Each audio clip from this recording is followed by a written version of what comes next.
All right, all right. Hello, everybody. Good morning, good afternoon, good evening, whatever it is where you're calling in from. Welcome to today's collaborative mentoring webinar series webinar, Mentoring LGBTQ plus youth, Personal Actions, Ally as a Verb, the second part of our LGBTQ plus series. Happy that you're all here with us. As you're getting settled in, please feel free to drop your name, where you're calling in from, and then we were just talking about this, so we want to know what you're listening to as well. Drop who your favorite artist is right now. The one that I said was Charlie XCX or maybe Chappell Roan. But as we're getting settled in, drop your name, where you're calling in from, and who you're listening to right now in the chat, and we'll give folks a couple minutes to get settled.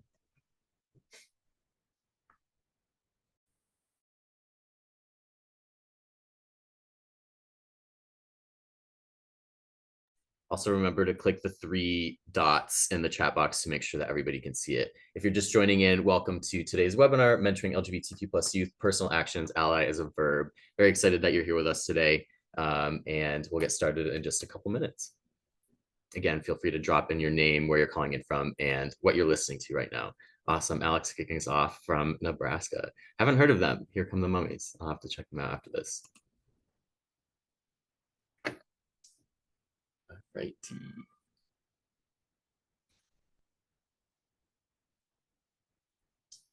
Tammy from New Mexico, Pueblo of Picure. Also have, I'm getting some good recommendations here. Glorilla. Okay, I know Glorilla. Jasmine from also from Nebraska. Thanks for being here. Okay, here we go. We got a lot of Nebraska folks. This is cool. I love that. Love to see it. All right. So for folks who are just joining in, we are here for Mentoring LGBTQ plus youth, Personal Actions, Ally as a Verb, part 2 of our LGBTQ plus series. Awesome. And you're just dropping your name, where you're calling in from, and who you're listening to right now in the chat.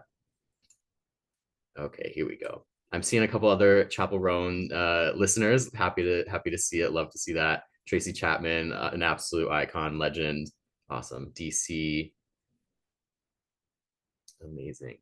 All right, so I think I will get started and kick us off with some housekeeping items. So again, my name is Jake Sullivan. I use he, him pronouns. I work with Mentor National as the training delivery manager. Very excited to be here with you all today. Love to see all of the recommendations. Thanks for dropping those in the chat. And we will get started with some just ways that you can engage with us throughout the webinar. So please continue to use the chat. Introduce yourselves, talk with one another, share resources, respond to our presenters as they're sharing their ideas and insights. And then any questions you have can go in the Q&A box, where you can, again, put questions, and then you can also upvote questions that you'd like to see answered. Just a reminder that this webinar is being recorded, and it'll also be sent out in about a week with the slides. And then if you haven't already, or if they haven't already enabled, you can click the CC button at the bottom of the screen for live captions. I do have a couple polls for you all today. Let me see. Just to get to know who's in the room with us. One of them will pop up on your screen right now. It should, at least. And so if you could just answer, what is your role in the mentoring field? And I always say, I know a lot of us wear several hats in this work. So pick whichever one you're feeling like today. And I'll give you all another 10, 15 seconds or so.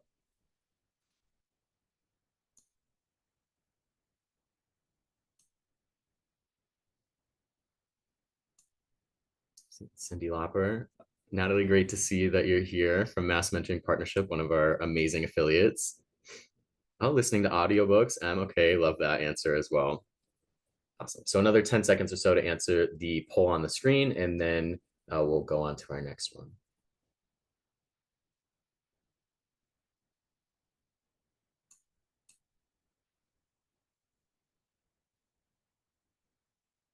All right.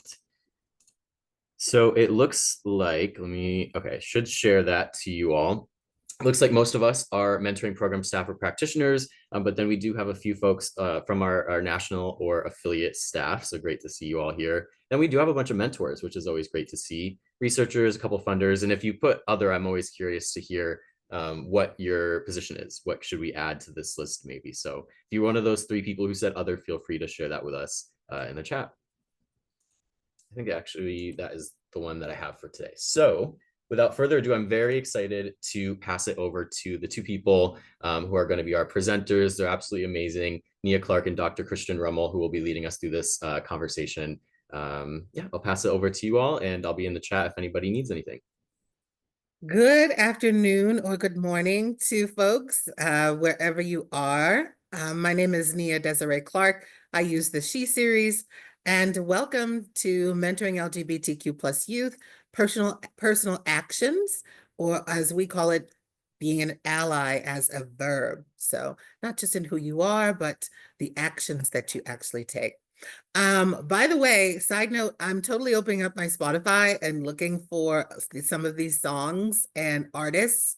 And I love to see that there's some Chapel Rowan fans too, because she totally made my summer. And really looking forward to our conversation. It's been a while. I would love to know, give me a thumbs up in the chat if you attended our first session in March of this year. Send us a thumbs up in the chat. Use your emojis to send us a thumbs up just to see who was present for our last session. Hi, Angela. Okay.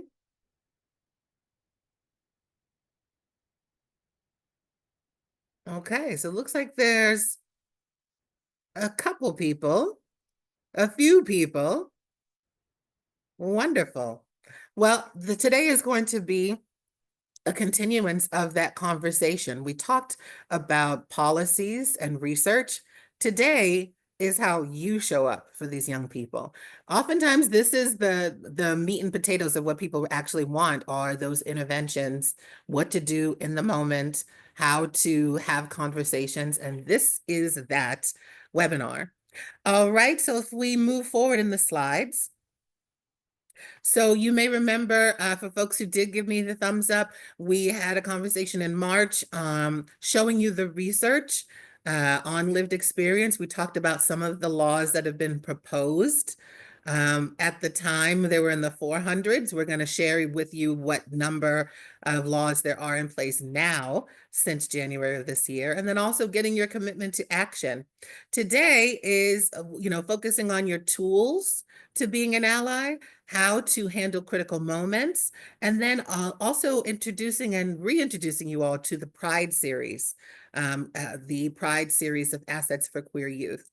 And then we have another webinar in our three-part series next month, which actually coincides with Transgender Visibility Week and Transgender Day of Remembrance. So this will be on inclusive and affirming practices and policies, how to make organizational change so that METSO work, and then some additional resources and actions. Let's move on to the next slide, please. Okay, so I'm going to hand it off to Christian. Thank you so much, Nia. Thank you, everyone, for being with us today. I'm Christian Rummel, and I'm really at a moment in time feeling a little more nervous about the coming weeks. And I really want to say just how much it means that you folks are here with us in this space, looking at ways you can be an ally regardless of how the next few months play out. And also recognizing the incredible importance of your day-to-day actions in making a difference, not only now, but clearly maybe even more needed in the future. So this work really matters. And what we did in the last session was really drill a bit more deeply into the importance of creating affirming relationships with young people and how that can change some of the trajectories of risk that we're seeing in homes that might be more rejecting or in school climates filled with bullying, and in a lot of our communities right now with anti-LGBT legislation.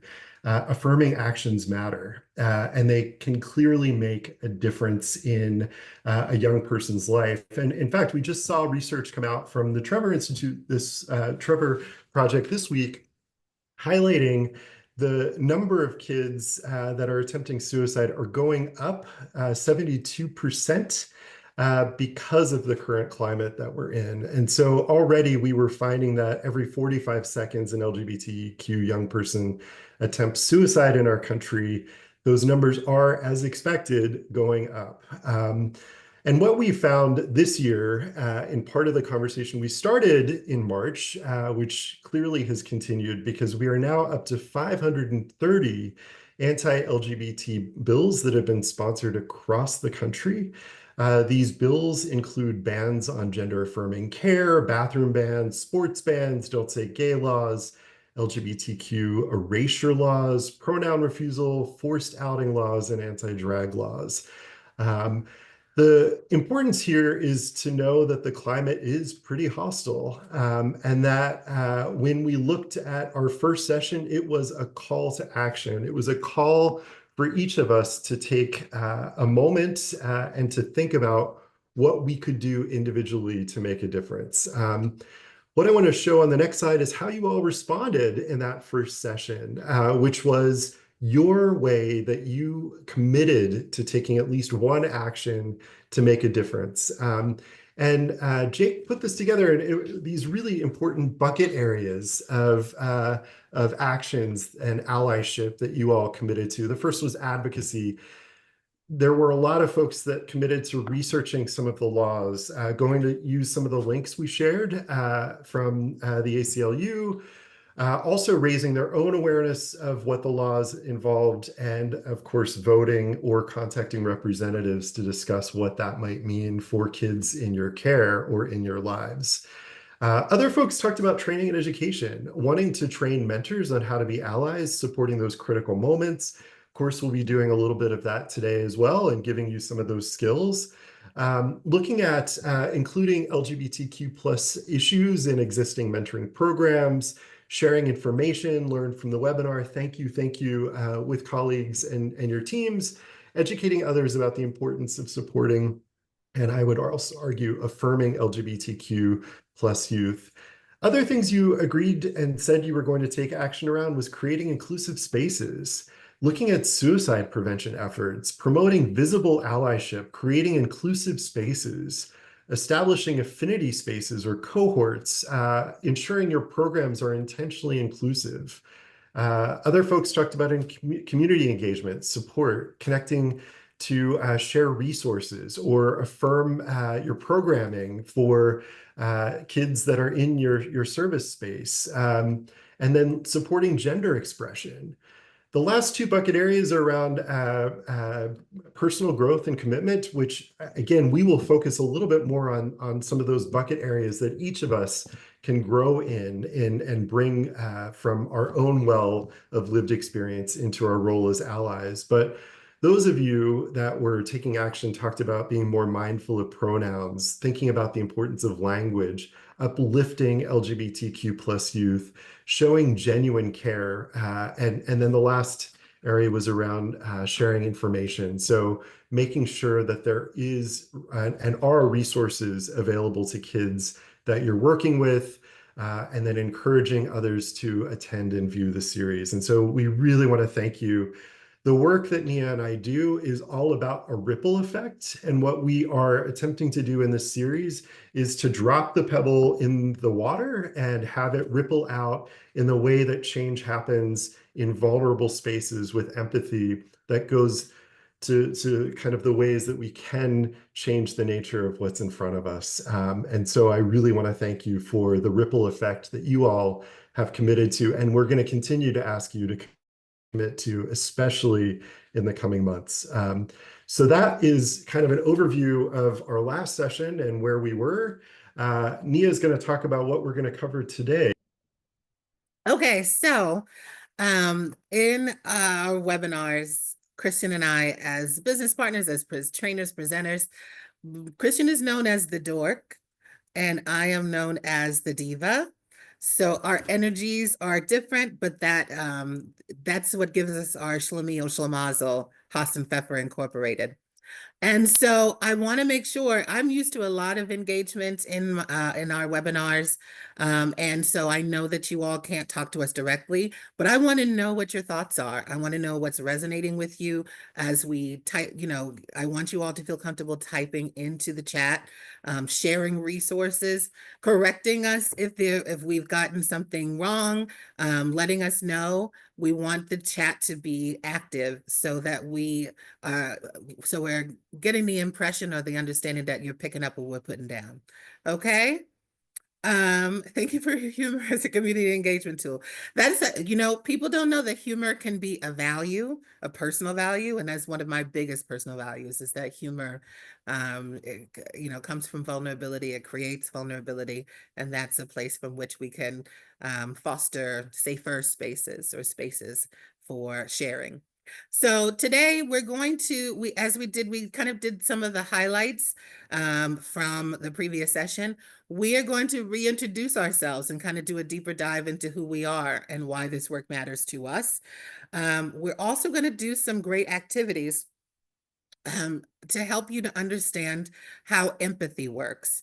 Now, when I say empathy, the quote that I love to use in trainings is from Dr. Brene Brown, who is like a genius when it comes to studying shame and empathy. And Brene Brown says that empathy is believing someone as they describe their lived experiences rather than what you imagine them to be. And so today you're going to get those opportunities to actually find ways to actually show up in spaces, be a witness to young people, and show that you believe what they're saying. Okay, so handling those critical moments, we're going to do some scenario work and see what kind of actions you might take. And then talking about intention, so some strengths-based relationship building for LGBTQ plus youth. And then taking all of that and getting your commitment to move forward from this training. So it's not a one-stop shop. It's not just a three-part series. You get to continue your learning and your engagement and show up in allyship, the verb. Okay? All right, so we're going to do a quick Mentimeter. We did one last time, just a quick little fun little Mentimeter. We want to see where you are on the map so that we can kind of take in, because you all typed it out pretty quickly. I know that there are a lot of Nebraska folks and someone from Boston. That's my Go Sox. That's my hometown. So if you would like, you can use the QR code, scan with your phone. You can go to menti.com and enter the 8-digit code you see here. Give you all a minute to do that. And then Jake is going to actually pull up the Menti. Thank you, Jake Sully.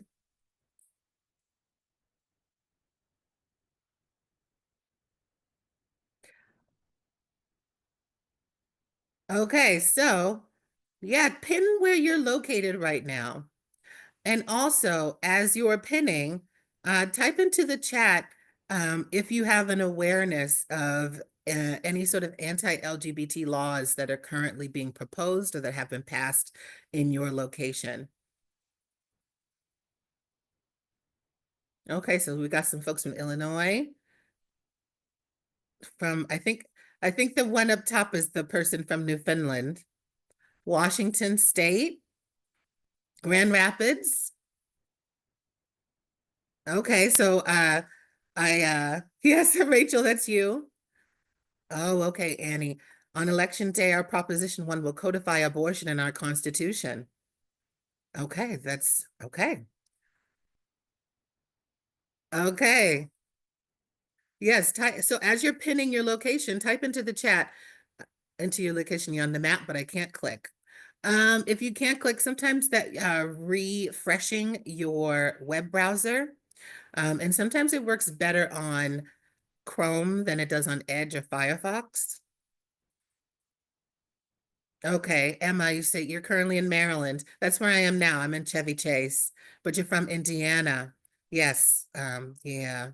And so I can see that. Lorraine, you're in Connecticut. Hey, Connecticut. I don't know if you're on the Sox side or on the Yankee side, but congratulations on if you are on the Yankee side for them going to the World Series. Kentucky, okay. I have worked with the Children's Home of Northern Kentucky out there. You all have got, whether you're in Covington or Louisville, that's the real distinction. Pittsburgh, okay, so I know Yins and Yuns. Yes, East Shore of Maryland. Okay, hello. LGBT laws are okay. Love makes a family. Okay, Omaha, Nebraska. Johannesburg, South Africa. This is an international, it's more than international. We're intercontinental discussion. Okay, Ohio and Yes, okay, Natalie, I see what you're writing. Rachel, not as scary as the US. Okay, Jake, you're in Bellevue. I've been to the SeaTac area, um, and love that.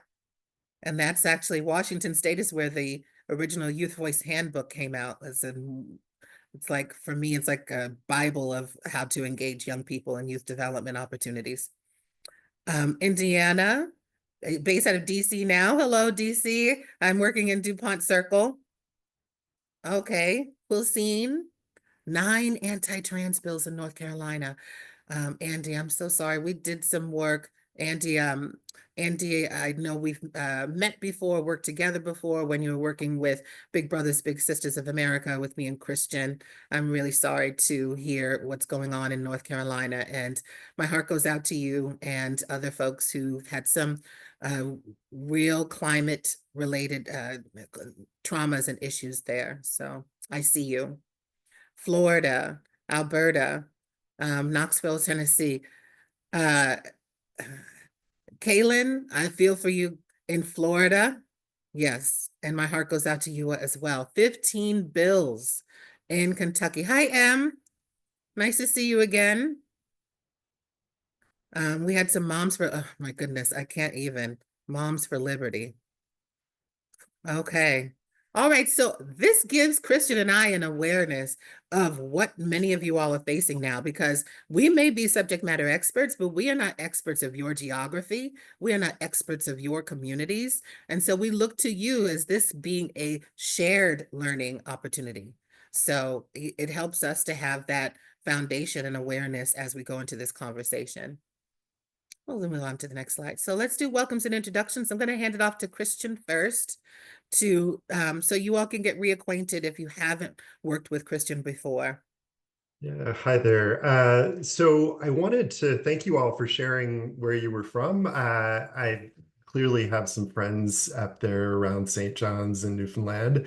I am located in Portland, Oregon, and so I wanted to share my entry point into the conversation and also highlight a little bit of the resources that we're going to be talking through today. And most of the training that you're receiving both today and throughout the series is also available on mentorist.org.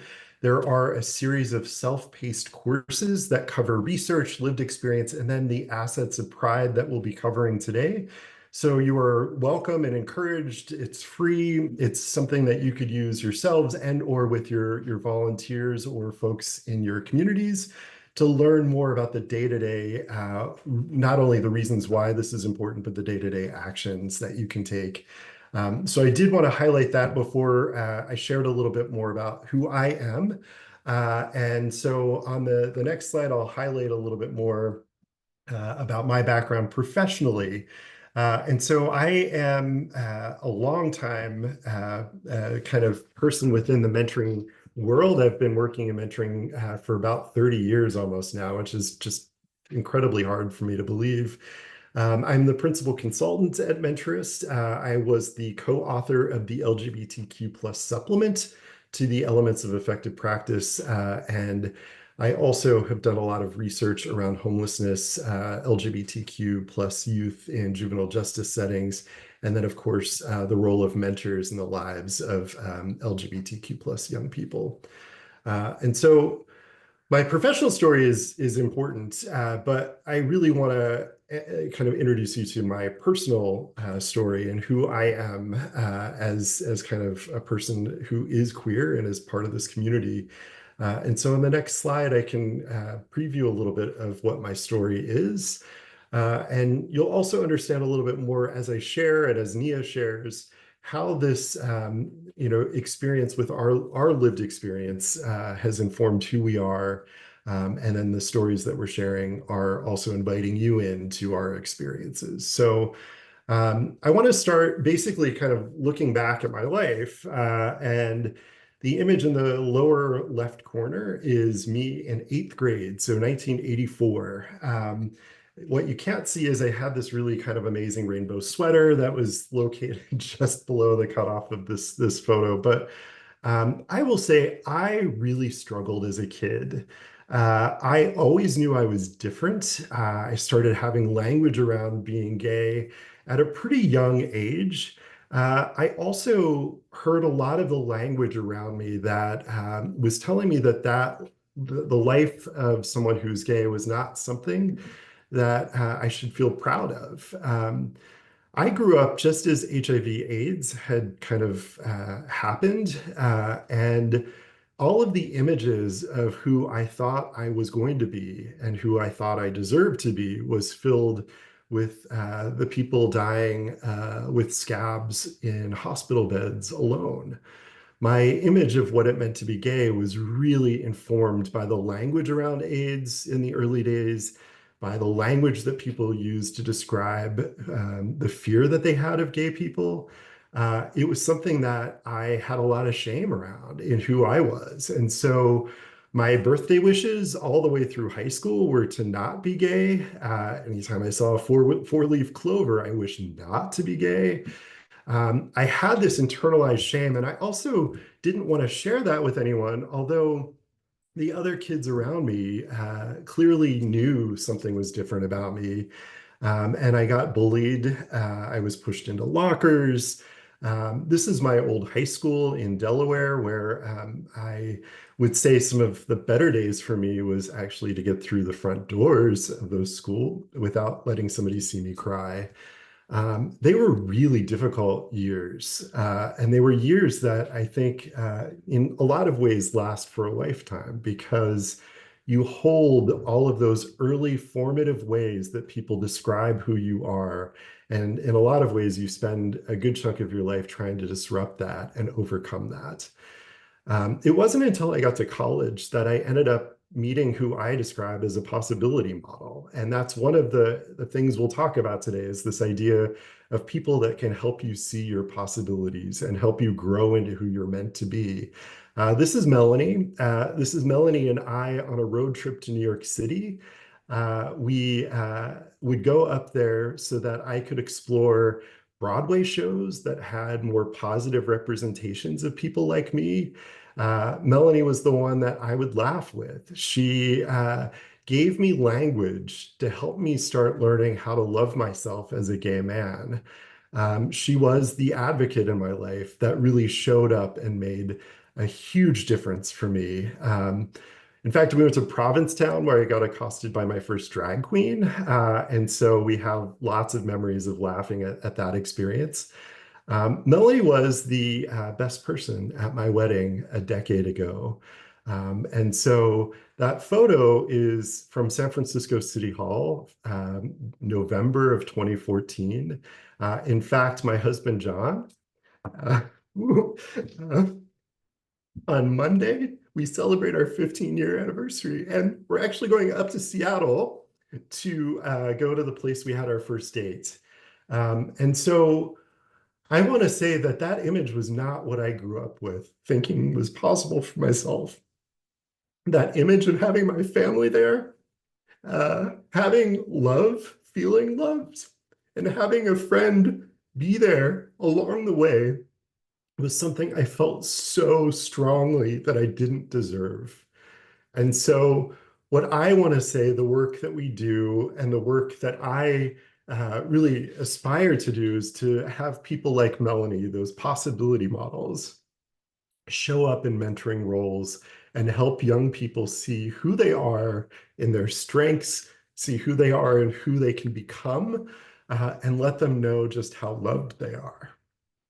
So I wanted to share my story and give you a little bit more of a sense of what was behind the dork and the facade of researcher, and let you know who I am a little bit more as a person.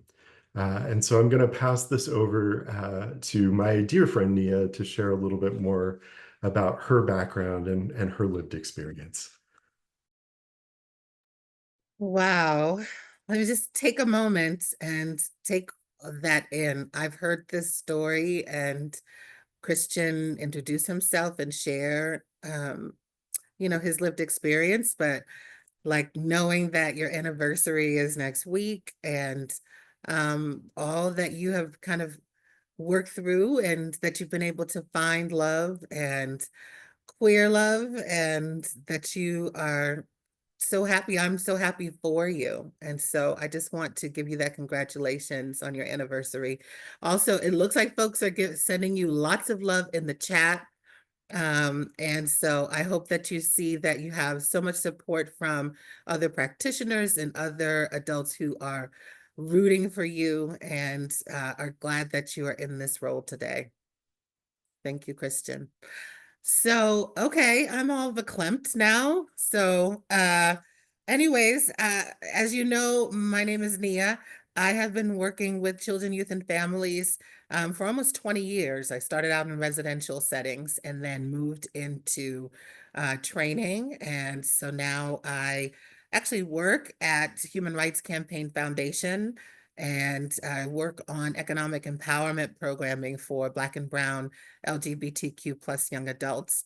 In addition to the consulting work I do with Mentor, and in the past, Big Brothers Big Sisters of America, and now the University of Nebraska-Lincoln as an external investigator for a number of projects aimed at reducing substance use and the commercial and sexual exploitation of Black and Brown children. And so why does all of that matter? I want to tell you a little bit about my story and how I got here. So on the next slide, one thing you should know about me is I am a woman of transgender experience. So I was actually assigned male at birth, and I knew right around the age of about 5 or 6 that my internal sense of gender did not match with my body and my external experience as a child. And so I had to synthesize that, being Black, being from Boston, from Dorchester and Hyde Park specifically, and it was not a positive experience. The first picture of me that you see on the left, that is me around the age of 6 or 7. It was the late 80s, early 90s, and I thought I was cool because everyone chose the cloud background or sat under a tree, but I had the lasers, which is still cool to me today. And this was around the age that I started to express more feminine gender expression. And I lived with my mother. My father abandoned me as an infant. He was not listed on my birth certificate. And so I grew up without him, but still had a lot of very masculine people in my life. It was when I started to express myself in more feminine ways that my mom became more physically abusive. And so the abuse really got intense, and I ended up going into the foster care system. My mother lost custody of me. I was in the foster care system for 14 years, where I was placed in more than 15 different homes in 2 different states. And it was not a good experience at all. I have no positives to say about my experience. Most of the kids that I grew up with are deceased, incarcerated, experiencing homelessness, or have substance use disorders, substance misuse issues. I will say that how I got through it was with both formal and informal mentorship. The photo that you see next to my kitty photo, that's me at around the age of 14. And this is when I first began to start synthesizing my identity. I met Lori, who's in that photo, Lori Schwartz, who was my school counselor. And she was just that one caring adult that I needed to tell me that I was okay as I was, that who I was important, and that I wasn't going to just be discarded by the system, that I could make it. And it was that one caring adult that was able to help me to be the Vesuvius of a woman you see before you today. And so I aged out of the foster care system, and in the very next year, the system hired me, and I've been doing that work ever since. And so I am living proof that mentorship, that caring adults can save LGBTQ children's lives. And so that is a testament to that. The next photo is me. I did these photos with a celebrity photographer. I wanted this professional photo to show you who I am today and how I got here from a child who grew up in a working class situation, experienced homelessness multiple times in the foster care system, to now being a national subject matter expert and a leader in my field. And this is possible. Christian's going to talk about possibility models later today, but I like to think of myself as a possibility model. The last photo you see with me around all the kids. So like I said, my father was not listed on my birth certificate, but I had a name and information, and I actually did I turned into Jessica Fletcher, and I actually found him. That's a Gen X and Boomer and millennial reference for folks who know who Jessica Fletcher is. And so anyways, I found my birth father almost 10 years ago. And when I found him, I discovered that I had 7 brothers and sisters and 24, now 27 nieces, nephews, and even a nibbling. I have a non-binary nibbling, which is the way that I describe that relationship. And this is a picture of them, some of my nieces and nephews taking me to Chuck E. Cheese for my birthday. So this was one of those moments, full circle moments, where now as an adult, I can show up for young children and I can now actually teach them the ways of the world. And so that's a full circle moment for me. So the hope is that this informs you as to why this work is so important and so vital, because it literally changes lives. Okay, so thank you for hearing our stories. As we move into the next slide, I want to see, type into the chat, now that you have that foundation, type into the chat, what did you hear in our stories? What did it mean to you to hear our stories? And then lastly, what do each of us possess in our lived experiences to create that practice of being an ally to LGBTQ plus young people? Just want to see what you've processed and what you're processing right now. Megan says resiliency and compassion. Marcy says resiliency, courage, and strength. Rachel says you both possess resilience. Thank you. What are other things? Also the starfish story. The mentor believed in you. Resiliency and perseverance. Hope. Positive effects of a mentor and how it shaped your future. Allies. Survival and resiliency. Finding someone you believed in. Survivors, advocates, hope. I learned that even having one person to believe in you matters. And that is what the purpose of our conversation with you is today, to cultivate your ability, to expand on your ability to be that one person, to cause that ripple effect, as Christian was saying. Thank you so much. And also, it wouldn't make sense to have a training if you didn't trust us. And we create a sense of trust through our vulnerability. Thank you. So let's move forward. Okay, so now, while we have shared our vulnerability with you, I'm going to pass it on to Christian to lead us through a guided activity. And so this is an opportunity for you to actually have the experience to build on your empathy and use empathy as a tool to actually continue doing this work. Christian? Yeah, thank you, Nia. And thank you everyone for your sharing in the chat box. As we mentioned, vulnerability is one of the core building blocks of being an ally. And we just shared a lot of the ways that we invited you in, as we hope you will do with other people in your lives, is to invite them in, to let them know the power of being supported, the power of resilience. What we're going to look at now is the other building block that we really want to highlight, which is empathy. We know it's a critical support that can help to bridge relationships and to create spaces where people feel valued, accepted, included, that you feel like you belong. And so we're going to take you through an activity, actually. And so it's an activity called Coming Out Stars.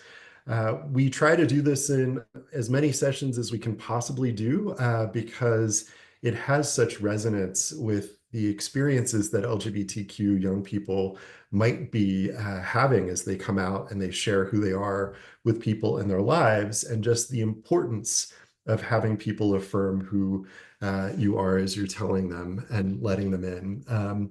So I'm going to actually take my camera off. And what I'm going to do is ask you all to if you could draw a star and choose a color of your star somewhere nearby. If you have a piece of paper, you can choose either a blue star, an orange star, a red, or a purple star. And this activity, as I mentioned, is really about the experiences of people when they come out and they share who they are.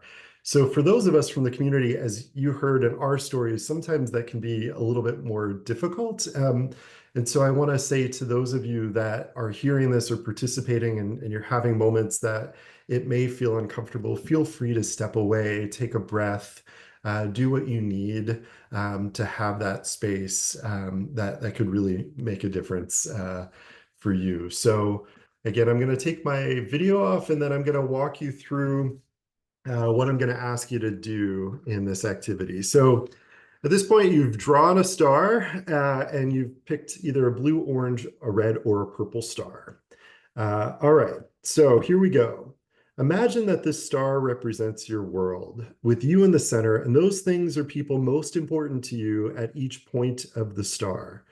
So we're going to begin by having you write your name in the center of the star. Make it your very own. Then I want you to pick a side of the star to begin with. And I would love for you to choose a friend who you are very close to. If you could write that friend's name down, it would be somebody that you care about very much, a best friend, a close friend, doesn't really matter. Um, on the next point of the star, I'd like for you to write a specific family member, someone that you've always turned to for advice, or maybe who knows how to cheer you up when you're sad. This could be your mother, a father, an aunt, an uncle, any family member who has made a large impact in your life. Go ahead and write their name on the next side of the star. All right. So if you could write the name of a community that you belong to, it could be a religious community, a neighborhood, a fraternity, sorority, or even a group of friends that you're close with. Take the name of this group and go ahead and write it down on the next side of the star. Next, write what job you'd most like to have. It could be anything from president, which of course in the US we're having an election just in a couple weeks, to dentist. Feel free to write whatever career aspiration you have and do that on the next side of the star. And then lastly, go ahead and write some of your hopes and dreams. Maybe you want to be a millionaire, or you want to have the perfect family, or you want to travel the world.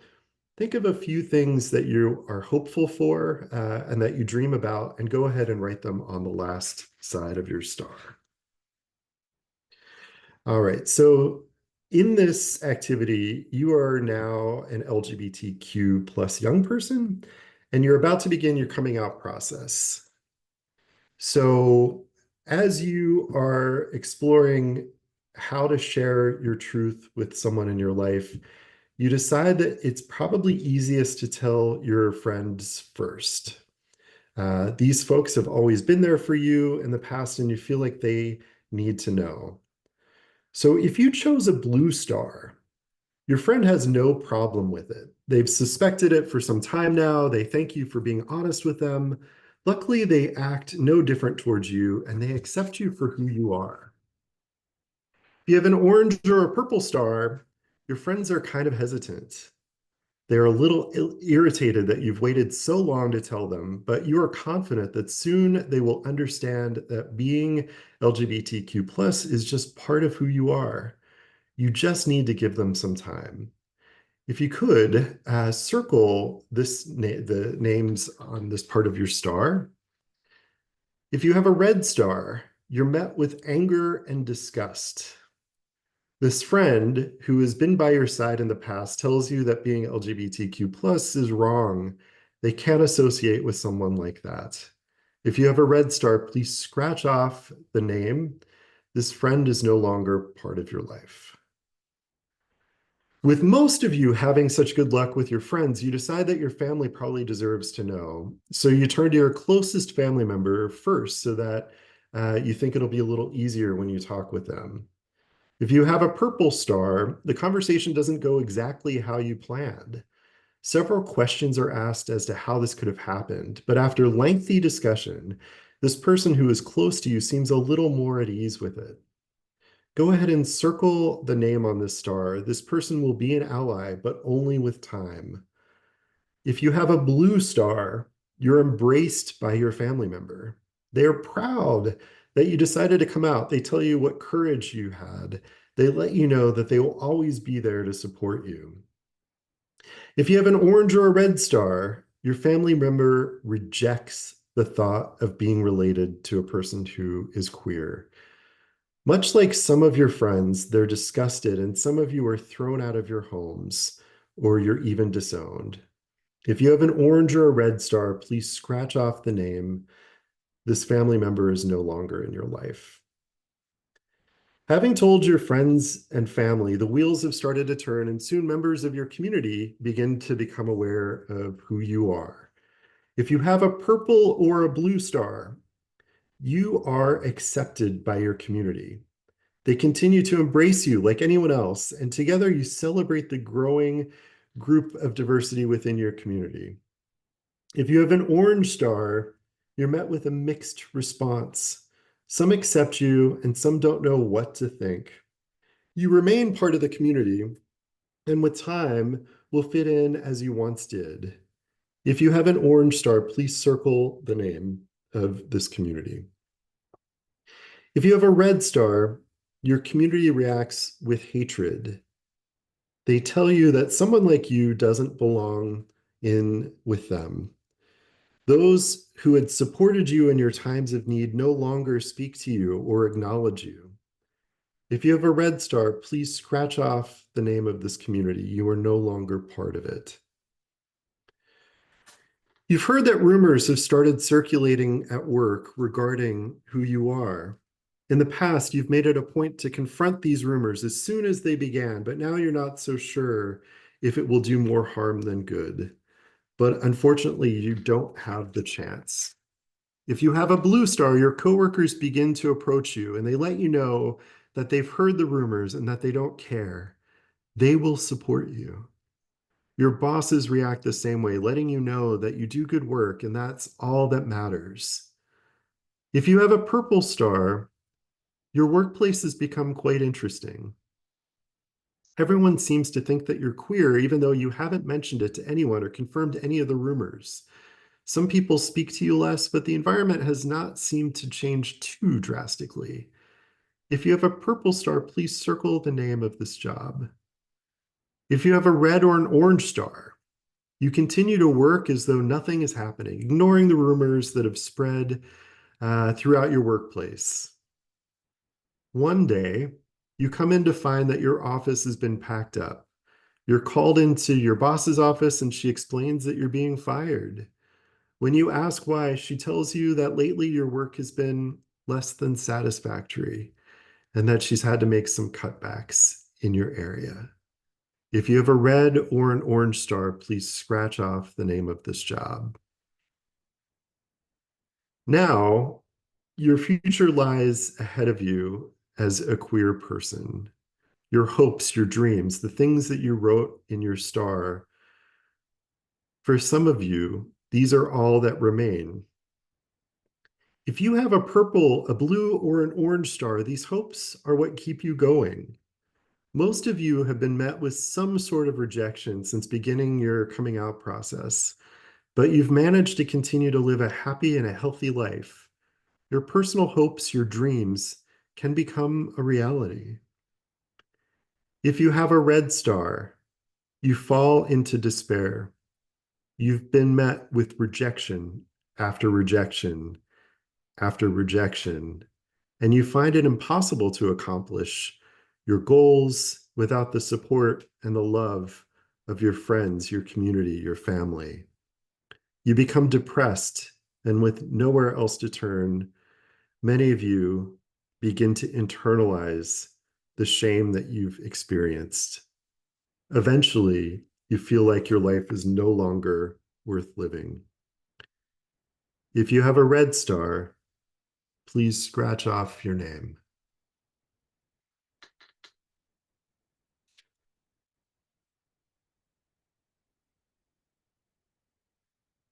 So I'd like to talk about this activity. If we could go to the next slide, I have a few questions I want to walk you through.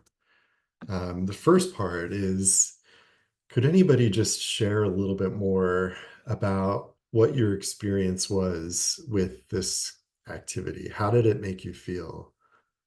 You can also share in the chat box anything you learned about yourself, or explain a little bit about how you felt during the activity. And then lastly, if there were any kind of pieces around what you might have gained that could support your work with young people. So in the chat box, if you could just share a little bit more about either how you felt in the activity, um, passing as has been a lifesaver. Thank you, Lorraine. Rachel, I felt lucky to have a purple star and noted how much the red experienced challenges throughout the activity.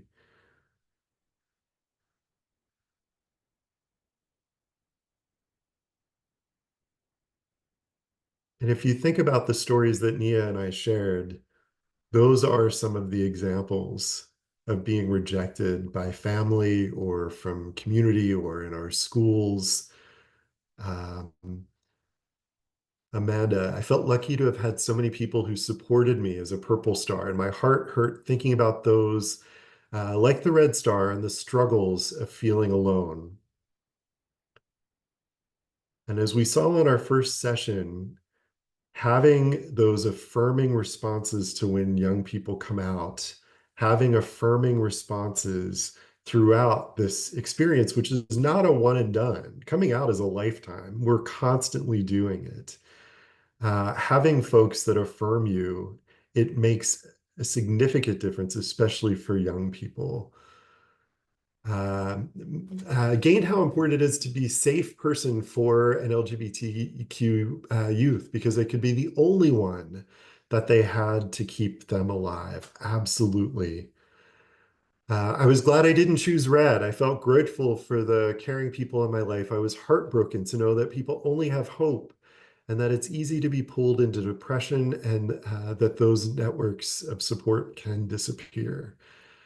So this activity is meant to highlight the power of empathy. Every single one of us has experienced rejection in our lives in some way, shape, or form. This activity connects the dots so that you can see a little bit more about the unique rejections that are experienced by people in your life that you love, that you care deeply for, that you respect, who may not love you back. It's a really important thing to see and be aware of when we're working with LGBTQ plus young people, especially around trust and about willingly opening up to you and sharing who they are. Those are gifts. Those things, as you've been rejected, become much harder to give as you go throughout your life. And this activity is really meant for each of us to hold that experience of rejection and the power that it may have over us and the support that we could provide to disrupt that. And so I really want to thank you for going through this. This is something that I encourage you to use with your mentors. If you are working with young people that are in your care, that as we know, queer youth are everywhere. And this gives mentors an opportunity to build empathy and awareness. Um, and then, of course, as you saw earlier, our vulnerability is another key part of that. And so I want to thank you for that. I know we are running short on time. We've got a couple more bucket areas of things that we want to do. And I'm going to pass this back over to Nia to start looking at those actions, those real in the moment things that you can do, including supporting youth as they come out to you. Thank you. I'm just reading in the chat a lot of the aha moments that folks are having, a lot of the introspection, the feelings that are coming up. And I just want to be mindful that as you need to take care of yourselves, if you've got to step away for just a minute, grab some water, take a breather, all of that. And I hope that you now feel even more empathy, not sympathy, because sympathy is feeling bad for someone, and empathy is feeling with. I hope that you are feeling with the young people now, even as you hearken back to some of your own experiences or experiences of people that you know who went through similar things. Okay? All right, so let's move into some actions, because what has happened now, you've seen what's going on, you have this empathy that you already organically have for the young people, and it creates what we talk about. Thank you. It creates what we talk about as an existential crisis for us as the providers. And so sometimes, like if you're not part of the community or you're not part of this generation of young people, it makes you wonder, like, how can I be of help? How can I actually show up? And we want to give you some concrete tools and also walk you through some potential scenarios to see, how you might respond in these moments. Next slide, please. Okay, so let's talk about some actions that you can take to support critical moments. I'm going to read through some scenarios, and I want you to type in the chat how you would respond based on the options here. So for the first scenario, you've just met a young person that will be in your program. During intake, they tell you they identify as demisexual. You are not familiar with this term, and you don't want to say the wrong thing. What do you do next? Now, remember, even if you answer in this space, I want people to feel encouraged for this to be a learning opportunity. So take a guess. Would you A, let them know that only straight kids can be in your program? B, tell them that they need to share their answer with a parent or guardian? C, ignore their answer and continue with the interview?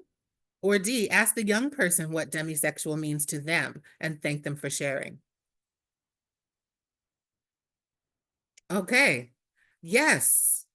Many of you are answering D. And yes, sometimes when we're having that crisis of not knowing how to speak or use the language, we hold on to that fear and believe that we as the adults have to have all of the answers.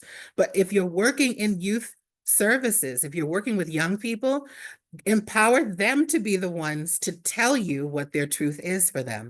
And even if you may have familiarity with what the term means, ask them what it means to you. So someone just wrote me, I think that was Marcy. Yes, tell me what that means to you. So even if I have a dictionary understanding of that, I definitely want people to feel encouraged to ask that young person, what it means to them. Jessica says, I had this happen with a kid and she was so happy that I asked her to learn more. Yes, it's okay to be the adult that says, I don't know. And you challenge your own adultism by allowing young people to take up that space and be the experts of their own lives and of their own language. Okay? So excellent. All right. And moving into the next slide, just a note on language. You're never going to memorize all of these words. You're never going to memorize them. And words are being created and changed all the time. My cousin asked me the other day, why do people need so many labels? And the real question is, why do people want to be respected in this way? I give her the example of grandmother. How many different ways do we refer to grandparents, grandma, Grammy? Our colleague, Christian and our colleague, Hillary Bardwell refers to herself as YB, yoga babe. She doesn't like granny. So there's so many ways that we title this relationship for this person, and that's what respect looks like to them. And all of these words, just like all words in the English language, are made up. So when you hear people say, like, these are just made up words, and like I say, yeah, like every other word in the English language. And those words are just opportunities to better describe our lived experiences. So if you have a question like, why does you need these terms? Because these are what look like respect to the people that use them. And so now learning how to embed that language. Also, It helps you to be a better mentor, a better provider to young people if you're using the language young people use. I just learned what skibbity means. And sorry, Ohio, but Ohio now to Gen Z and to Gen Alpha means boring. I'm sorry. Sorry. But language evolves. Okay, let's go to the next one.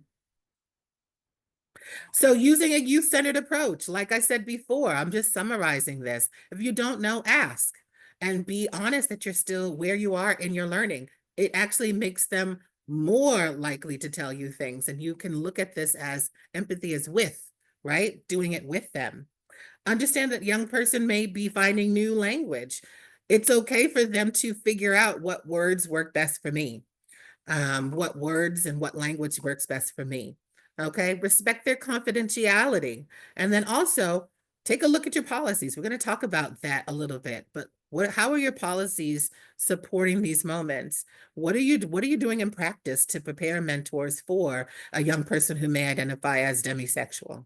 Okay, great first scenario. Let's try another one. Okay, so you've been mentoring a young person at your school for the last 6 months. You've often wondered if this child is bisexual, but you're not sure of what to say if this young person comes out. In your session today, you and your mentee are laughing and really enjoying the other's company. Your mentee stops the session and tells you they want to share something with you. They begin with, "I wanted to let you know something." What is your first response? A, be telling the youth that being bisexual is unnatural and they should consider getting conversion therapy. B, fold your arms and have a defensive body language and stay silent. Let them know that what they do in the bedroom is none of your business or none of my business. Share that you have friends who are gay and you don't judge them. Or D, let the young person thank them for sharing. Let them know how much their courage and openness means to you and that you are so glad to be in their life. D, that is correct. We never, so even if we have a spidey sense or they're accused that a young person gives off that they may be LGBTQ+, we want to allow them to have control over that narrative and when to discuss it. We can give some signs about affirmation. We're going to talk about what that can look like. But in general, we don't want to start with a young person telling us that they have something to tell us and then us just saying, "You're bisexual" or "You're LGBTQ." That really strips the opportunity for that young person to make that disclosure, to get support for saying that thing out loud, right? And so we want to make sure that as they make the disclosure that we thank them first because they didn't have to tell us. We don't want them to think that this is just something that's not significant. We want to thank them. And that thanking, thank you, Rachel. And let them know that you are glad and you're not going anywhere. Let's take a look at the next slide, please. So these are just some examples of what to say to a young person that comes out to you, or as Christian also says, invited you in, because it really is an invitation. It's really a question. Do you still love me? Do you still support me? Do you care about me? Are you going to protect and take care of me? Are you going to find an adult for me, a mentor that's going to protect and take care of me? And so your response has to be an affirmation of that question. So you can say things like, "I'm so honored that you trusted me with this part of yourself. I am here for you. I support you." Type into the chat really quickly, if you had to pick your own language, or if you have encountered these moments before, what are some phrases or sentences that you offer to this group of 60 some odd folks? What are some things that you might actually say in your own language? Type into the chat. Okay, I also have, "This is new to me. I'm still learning and I will do my best. Above everything, I care about you." Who else have you told? That's a great question. Marcy says, "How can I help support you?" Excellent. "When you're ready, let's talk more." That's another example. "I want to respect you and will keep this information confidential until you tell me it's okay to share." Donna says, "I'm glad you trusted me to share this with me." Lee says, "Thank you for trusting me." Dana says, "Thank you for trusting me." That instinct of just thank you for this. Haley says, I'm grateful that you felt this comfortable in sharing this with me. Thank you. Yes, thank them for inviting you in, right? And give them the expectation that what they are doing is welcome, that it doesn't change the nature of your relationship. In fact, it improves it. And now that they've invited you in, you want to know how respect looks like to them. Asking for their permission to help, right? Lindsay, excellent. I am honored that you chose to share this with me. How can I support you? Yes, you can even ask them, how do you feel now that you've told me? Yes. Lorraine says, thank you for sharing that. We at Blank pride ourselves on being a safe space. Yes, please know, I personally believe that everyone has their own story to share, and I will keep that to myself until you allow me to share it with others, if it may be relevant. Yes, Lorraine, if this is how you, in making matches, get to tell folks, and we don't just come, it's not just the young people are coming out, we have the parents, right? And we think about our responses to even mentors, but this helps you to think holistically. How would I, as an ally, indicate that I am going to be there and I will take action to make sure that you feel safe, comfortable, affirmed, and that you belong, right? Not just that you're included, but that you belong, right? Let's take a look at the next one. Excellent job, folks. Okay, one of your mentors shares that his mentee, who was assigned male at birth, came out as trans and wants him to start using feminine pronouns, so she and her, and a new affirmed name. Your mentor came to you to see whether he should still be matched with now her, this trans girl. Would you A, tell them that their mentee was born a boy and they don't get to choose to be a girl? Terminate the match and let the guardians know that they're not welcome in the program. B, let the mentor know that you have strict rules about matching by gender in the program, and this is not something that you've dealt with before. You don't know what to do next. C, let the mentor know that the program welcomes and affirms young people from all backgrounds and that you will follow up with the mentee about what they want from the program. Or D, tell the mentor you accept all young people in your program. However, you're worried that what people might say if you let this match continue. I see people are very strong in their capital C's. I see a lot of capital C's, very firm on this. And the answer, yes, is C. When you say that you are, for instance, Andy, Big Brothers Big Sisters, they say that they defend the potential of all youth who are getting mentorship. So it's the same thing. We work with all youth. So we don't say we work with youth as long as they don't have disabilities, as long as they're not Jewish, as long as they're not Muslim. We would not have that perspective about other intersecting identities. So when a young person comes out as trans, it's our job to believe them, right? To believe that this name and these pronouns make you feel good about yourself, and that we also want to follow through with making you feel good about yourself. Okay, excellent. All right, let's take a look at the next slide. So just understanding dysphoria. So especially with young people who are trans or gender nonconforming, a lot of things, you can take a look at the DSM-5 to get more information on gender dysphoria since our time is limited. But just talking about young people, when you affirm them, their names, their pronouns, the clothes they wear, the styles, the fashion, even their scent, those lead to happier and healthier outcomes. That leads to young people engaging in youth-adult partnerships more and more holistically. Okay, next slide. Let's see, yeah. So one thing I want to just be clear on when you're working with trans and gender nonconforming youth, yes, you're working with young people who may not have identified the language or still synthesizing their identities. Many of us did that during puberty, trying to figure out what clothes to wear, what colors to wear. For me in the 90s, it was Skechers platform sneakers and a Mariah Carey heel. That's what I thought femininity was. But three things that you want to look for when it comes to trans and gender nonconforming youth that is very distinctive from a young person just trying on clothes of the different gender. You want to see that they are insistent about these feelings and about their identity, that they're consistent in telling you and showing up in the space that way, and they're persistent in the need to get support around this. Those three things are what you're looking for. That's very different from Tommy wants to play with a doll today and wants to play with a G.I. Joe the next. You're looking for those three indicators. Are they insistent about their gender identity? Are they consistent in telling you this? And are they persistent in getting support around this, or persistent with you that this is a need? Okay? Let's move, in the interest of time, let's move on to the last scenario.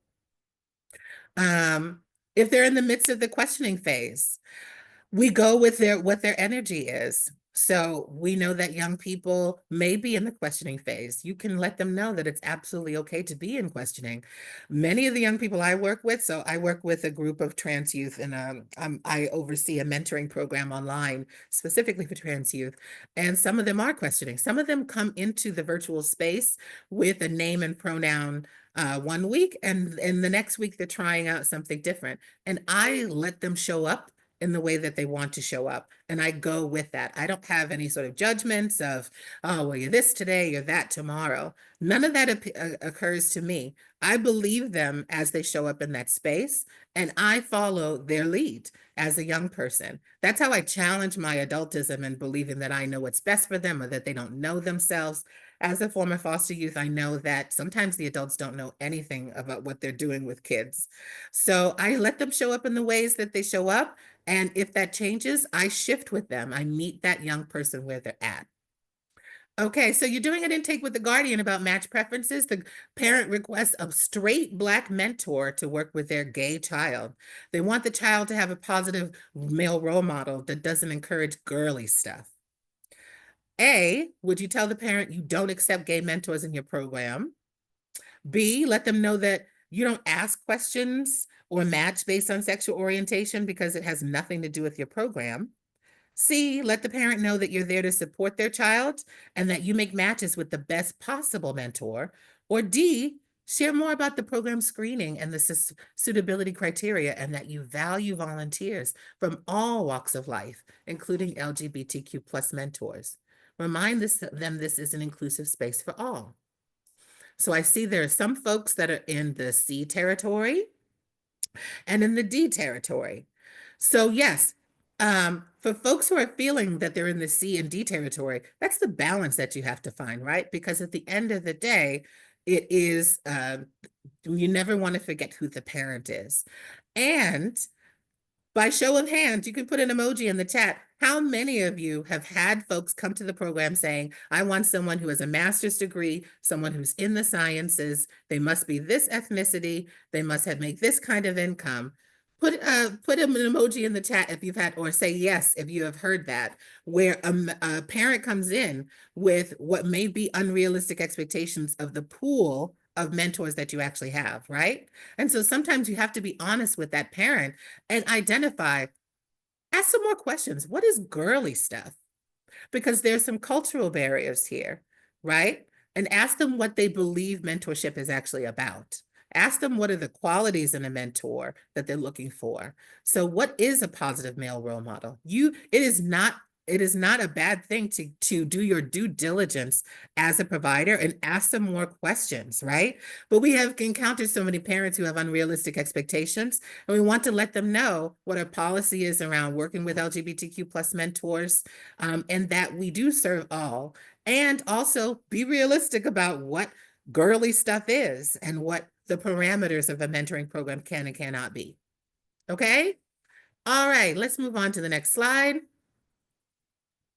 Okay, so won't get into all of these, but remember meeting much of what I just said, meet the parent and family where they are, and also see them as someone who may be getting their allyship journey.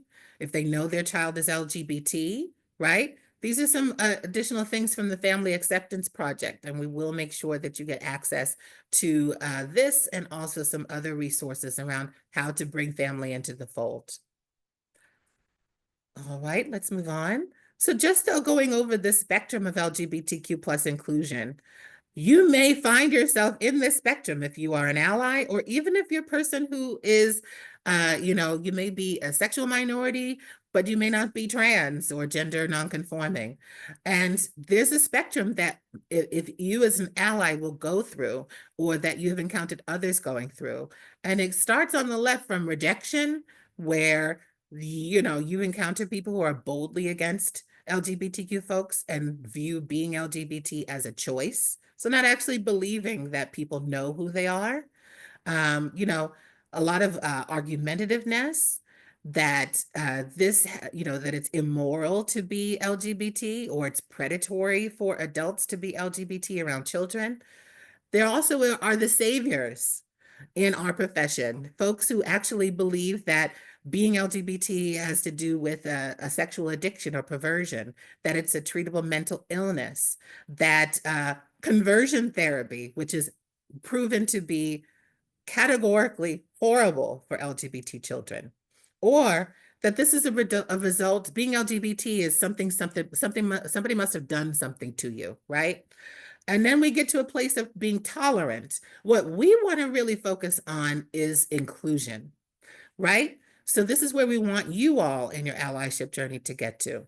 So fully welcoming and boldly accepting LGBTQ people, that you are engaging in active allyship. So you're not just saying you're an ally, but you're actually engaging in actions to show that. You will march and wave. You'll be at the marches. You will wave. You will show up for LGBTQ folks. You'll be confident with the differences between sexual orientation and gender identity and won't believe that they're the same thing. You won't say things like what you do in the bedroom is nobody's business. Okay? These are all examples. You'll check your own weaknesses, but also stay accountable to inclusion.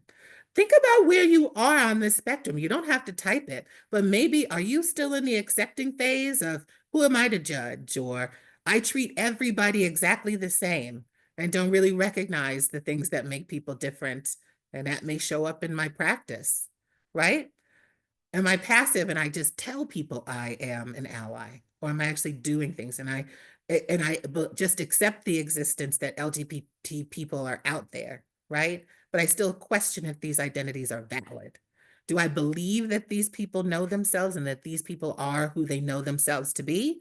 Or is it just like, you're over there and I accept you. I accept that you exist and you're just there. Think about where you want to be in your allyship journey. Okay. Thank you. I know that was a little fast paced, but the hope is that we are making sure that we are getting to you to this place of being all inclusive. Yes, Marcy.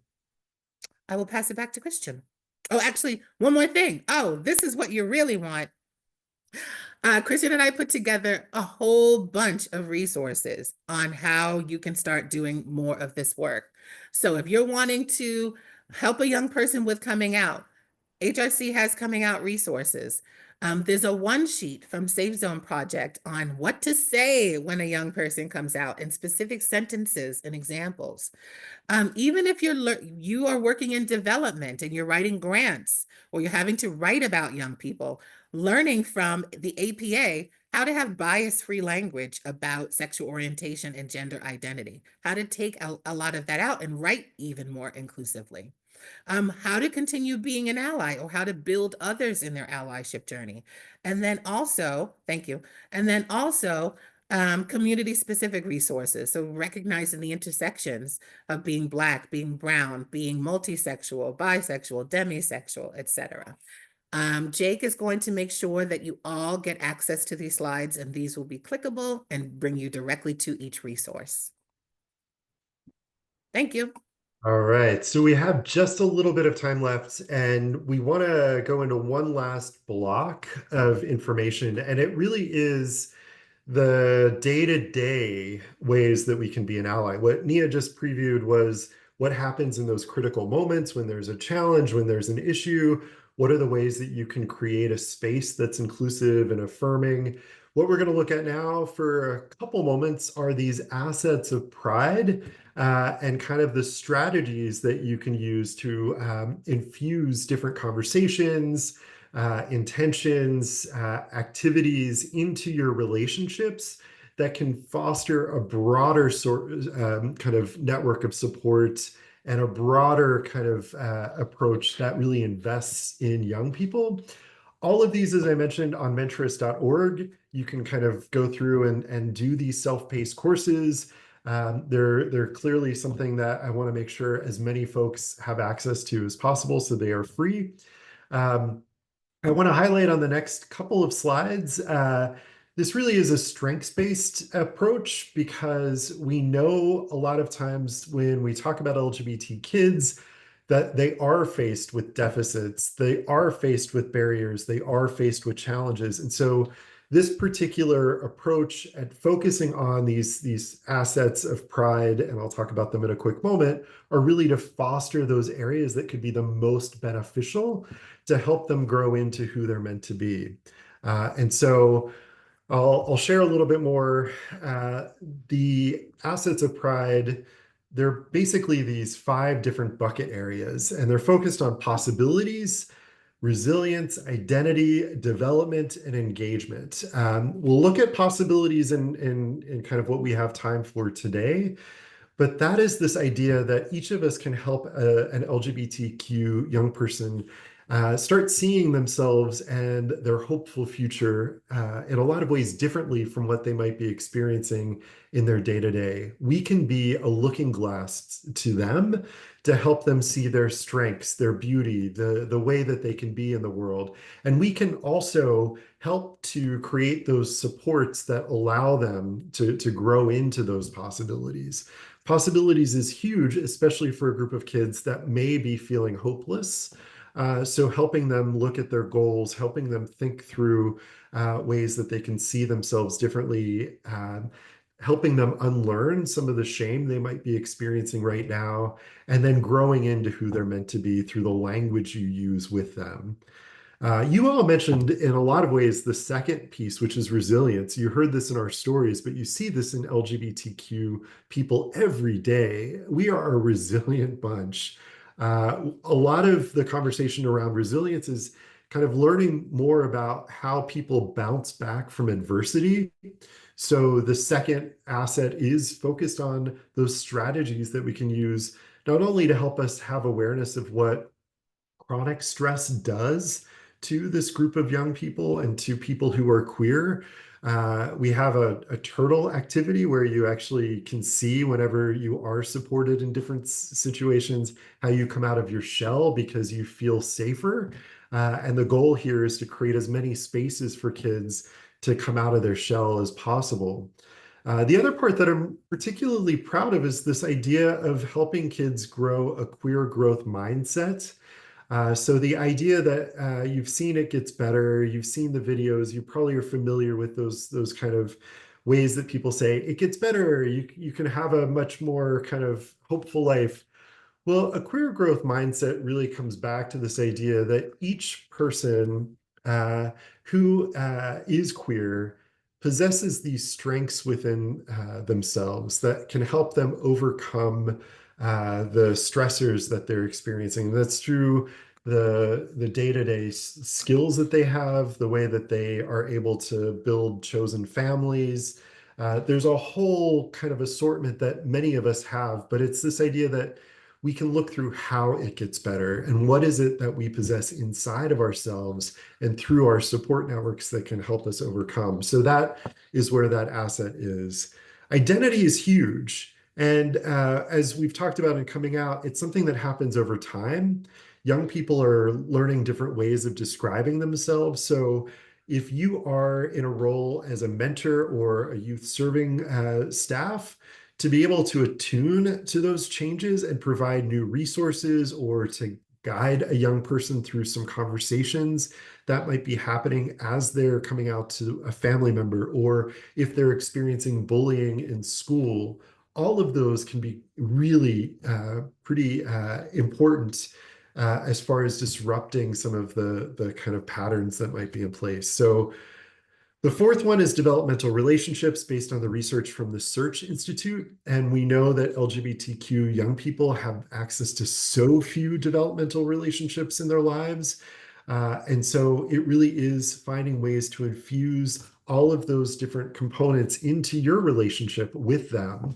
And then the last piece is around belonging and engagement. So there are a number of actions in your conversations, in the way that you talk to parents and families, in the way you engage with schools and helping kids access GSAs, that can help them become more connected, which also helps to disrupt some of the risk factors that they're facing.